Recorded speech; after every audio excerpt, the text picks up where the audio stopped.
This year, I had the privilege to assist to Venus' class. She's been very motivated. She is great. She can convince you that you can achieve whatever you want. Just be strong, be consistent, as she said, and you can get it. I love that she made it personal. I mean, obviously she's very polished and professional, but she made her presentation very personal. An amazing reminder of what you can do with hard work. Also, she reminds us that it is simple. If we get up every day, we work hard, and we stick to the fundamentals, we can be as successful as she is. Thank you.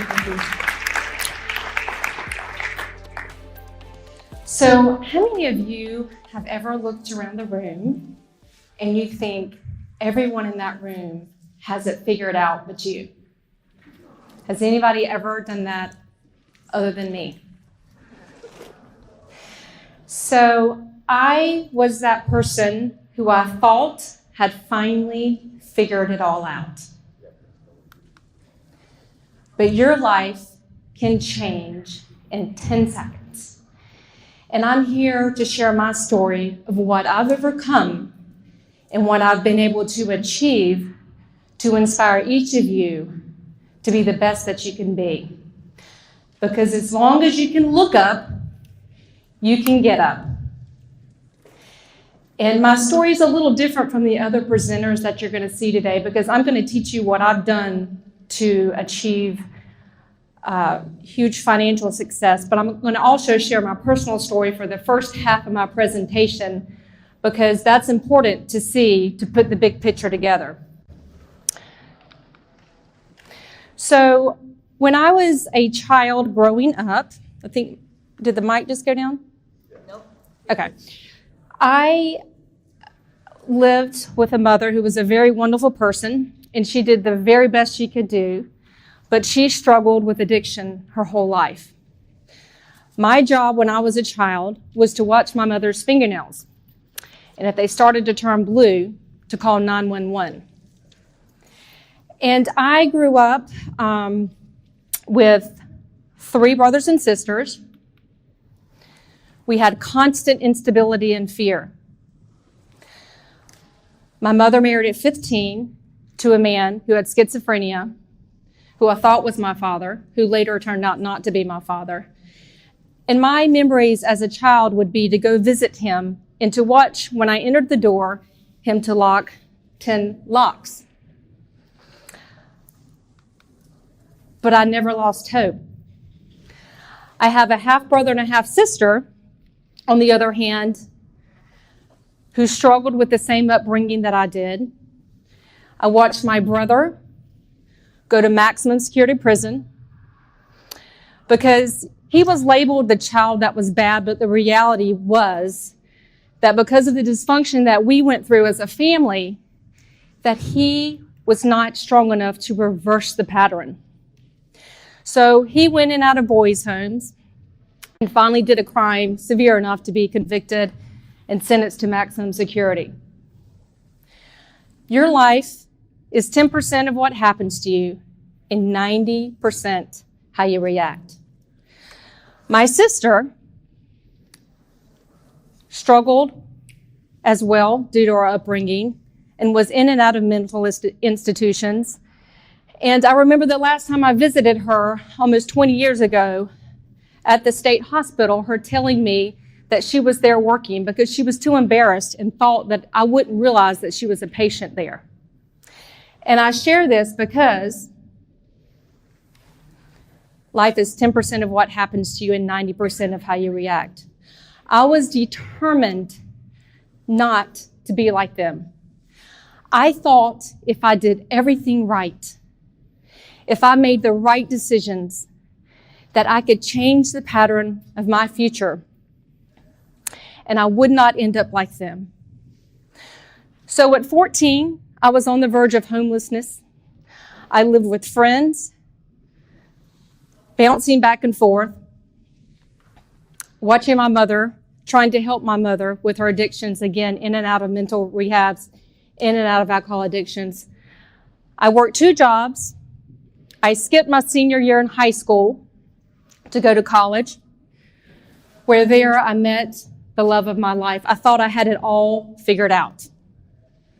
I did everything I was supposed to do. I didn't drink. To this day, I've never tried a drug, not even marijuana. And I thought that this guy was the love of my life, and we were married for about 20 years.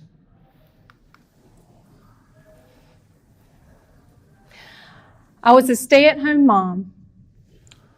I had 6 children. They were 1, 3, 8, 11, 13, and 15. And I'll never forget, it was the middle of the night, and I get a phone call from a prostitute. And she tells me, I have been blackmailing your husband, and I have taken everything that you have. You don't have a dime in your account. You don't have any money in your children's account. And I'm here to tell you what an awful man you're married to.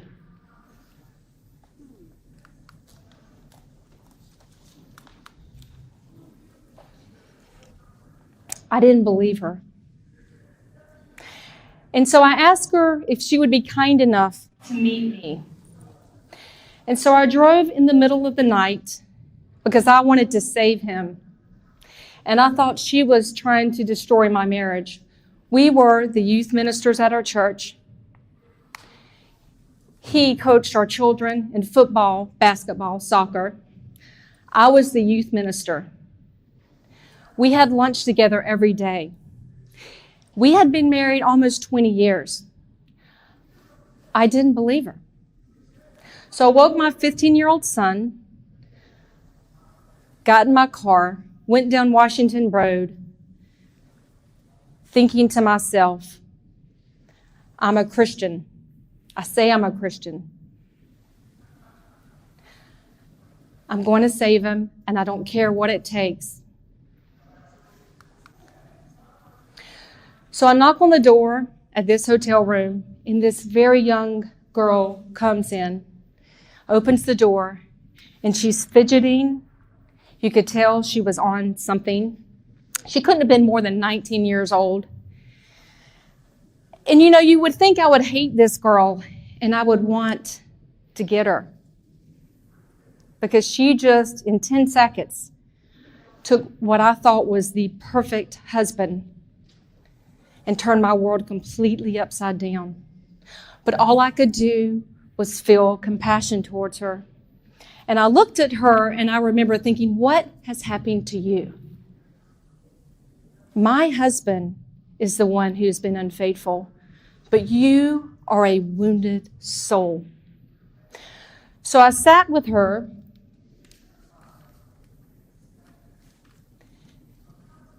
and her phone rang. She's showing me pictures of my husband in places you would not want to see. So at this point, I know she's not lying. My phone rings, and she turns the phone towards me, and she says, this is your husband. So I pick the phone up, I answer it, and I say to him, I can't believe you would do this to our family and to our 6 children.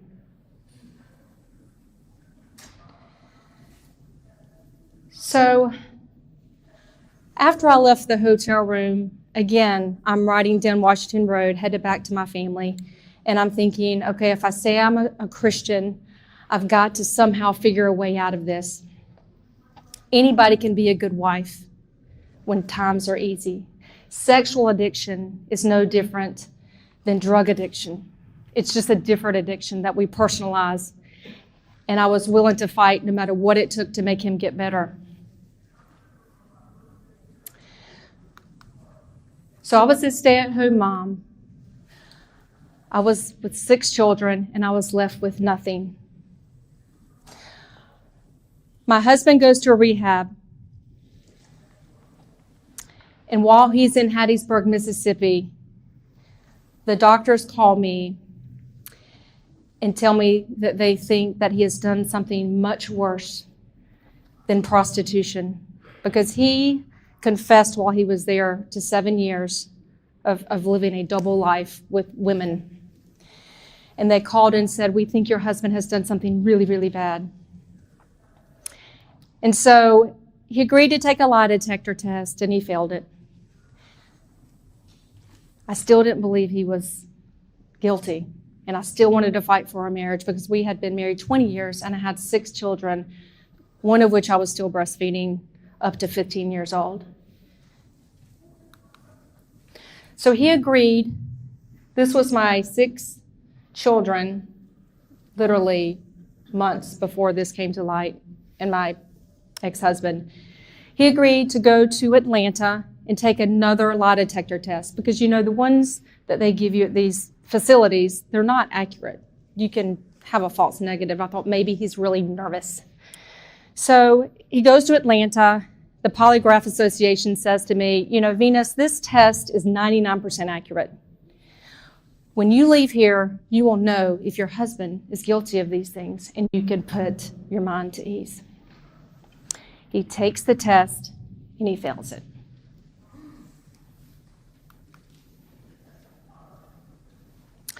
So over the next 6 months, they alerted the authorities. My 6 children and I watched my husband get tried and sentenced to 45 years in prison.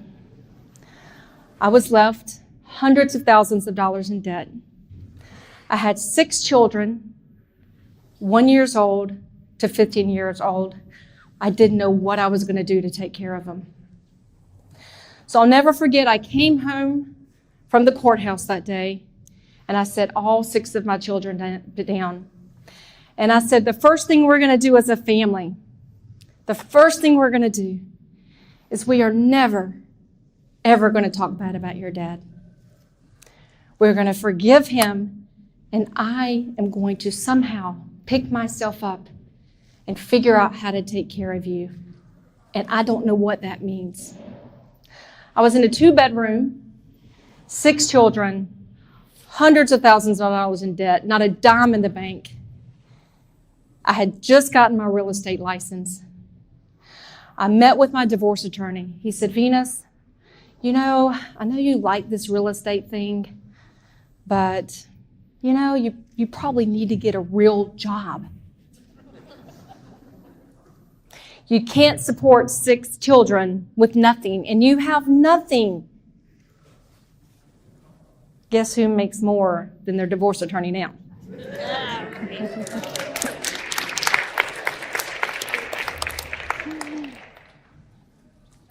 So I decided I was not going to quit. I was not going to throw the towel in. I had everything on the line. And so my oldest son, who is 15, he said to me, "Mom, you do what you need to do to take care of us. I will help you raise my siblings." And my 15-year-old helped me raise his brothers and sisters while I figured it out.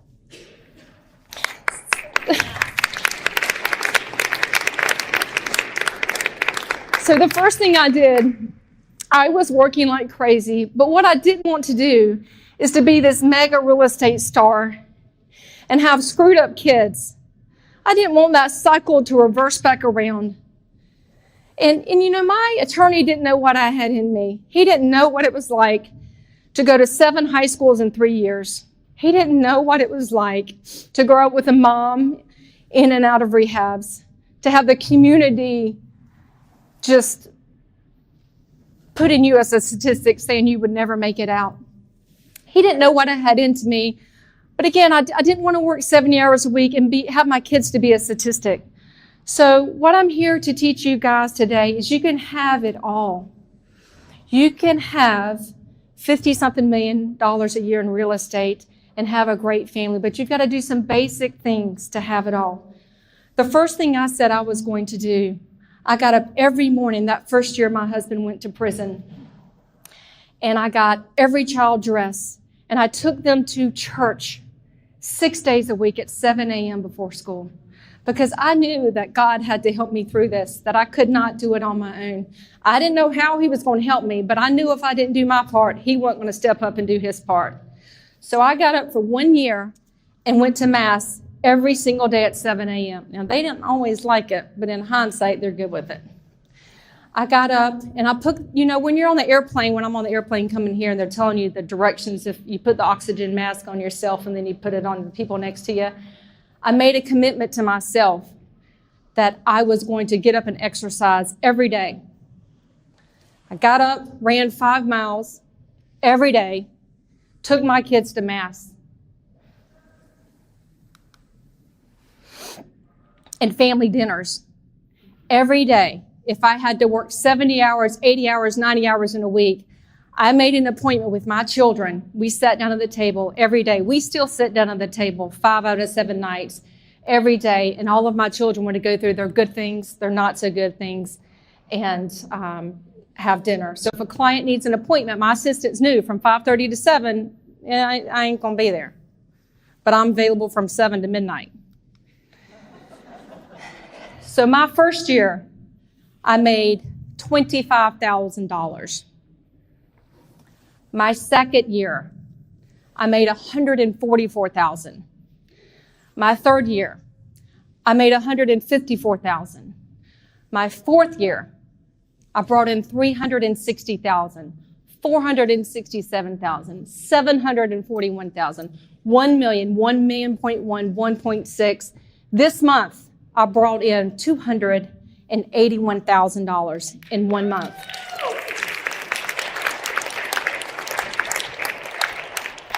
So I was so broke when I started real estate, I could not even pay my assistant. My best friend worked for me the first year, and she said, Venus, don't worry about paying me. You can catch me up the next year. I paid her 10% of what I brought home. She went part-time last year. She left me working part-time, making $160,000.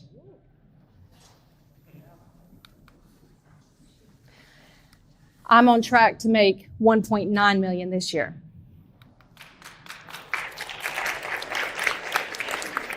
So people ask me, how did you do it?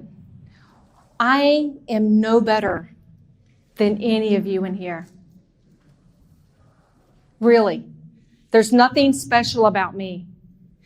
But with God, hard work, and determination, every one of you can achieve what I've achieved.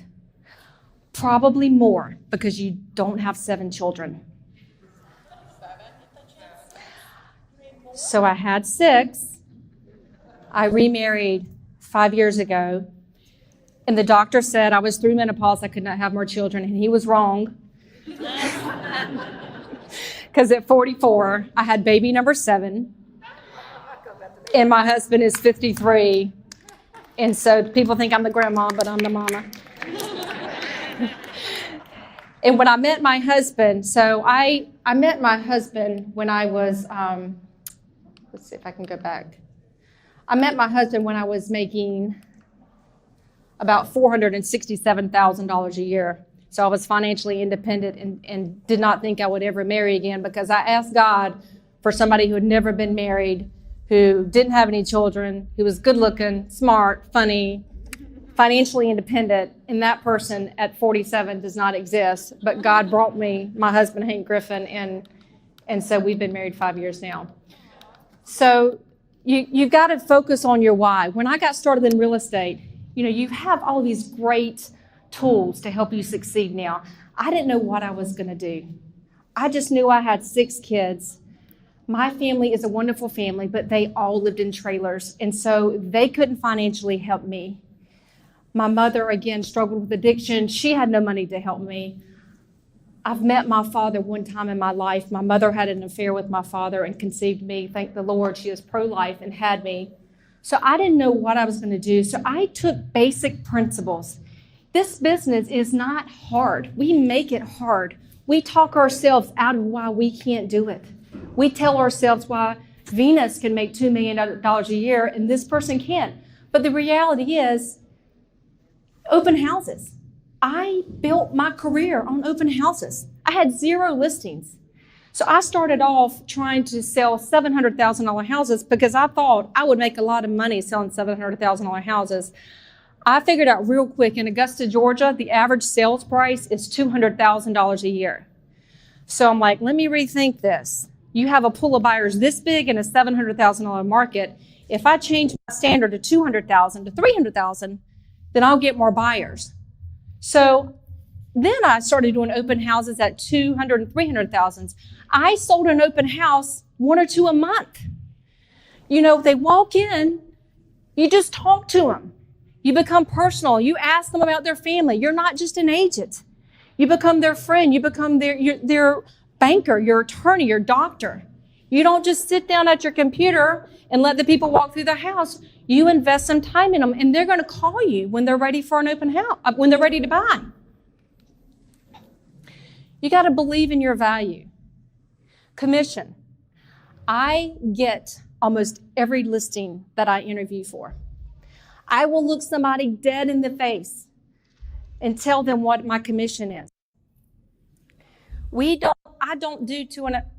I'm not supposed to talk about numbers here, so I'm not going to say it. I get the top commission because I am worth the top commission. You get what you paid for. You don't have to drive a Mercedes. A Honda will get you to the same place. But if you want the best real estate agent, I can't market you if I'm not making enough to cover my expenses. And if you're honest with people and you tell them that, they are happy to pay you that percent. Be honest. Again, these are simple principles. It's not brain surgery here. I walk away from listings all the time, and I get 95% of them still. Because if they want me to list a house at $50,000 overpriced, you might as well list it $1 million because your chances of selling are the same. And you're going to get fired 6 months down the road, and another agent's going to get it and sell it. So be honest with people. Don't be afraid to walk away from that listing. Don't run with just anyone. I tell my kids this: you are who you hang out with. People aren't going to like you the more successful you become. I rose to the top so quickly. The rumor was I was sleeping with my broker who was a preacher. People aren't going to like you because you are laser focused. You stay laser focused. You don't let anybody outwork you. There's a guy in my market who stays on my heels to be number one. I love him. He does not have a very outgoing personality. When you talk to him, he's like this all the time. And I'm like, how in the heck do you sell $15 million in real estate? He works his tail off. He's got different skills than me, but his work ethic is like mine. So it doesn't matter who you are. If you work hard, you get up every day, you're going to be successful. So my daughter, my 21-year-old daughter, she had a little unexpected pregnancy. And if it's success or failure, we do it all the way. But I am the grandmother of twins, not one, but two. So she's a super mom. She is a senior at Aquinas, didn't take a day off from school, graduates in accounting major this coming May. She says to me, Mom, I want to train you to be in shape. So listen, I've ran 5 miles ever since I went through dysfunction. So I felt like I was in pretty good shape. But she says, I want to get you in really good shape. I'm like, okay. So this is last August. And this does apply to real estate. I'm not going on some tantrum here. So this was last August. She says, Mom, we're going to get up at 5 o'clock every morning, and we're going to go to the gym, and we're going to lift weights. And this is in August.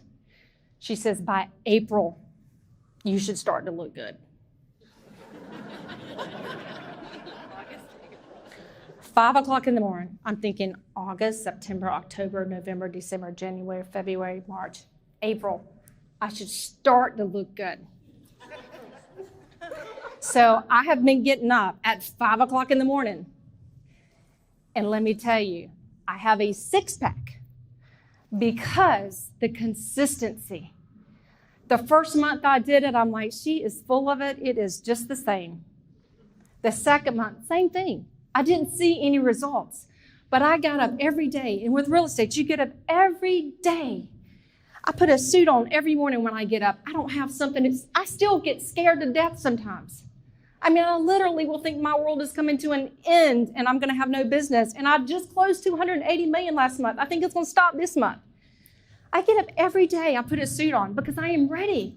When someone calls me, I have an edge. I will be there in 10 minutes. And people respect that. And they say to me, I see why you're number one. Your sign is everywhere. You don't show up in flip-flops. I don't care where you live. If you want to be the best, you got to dress the best.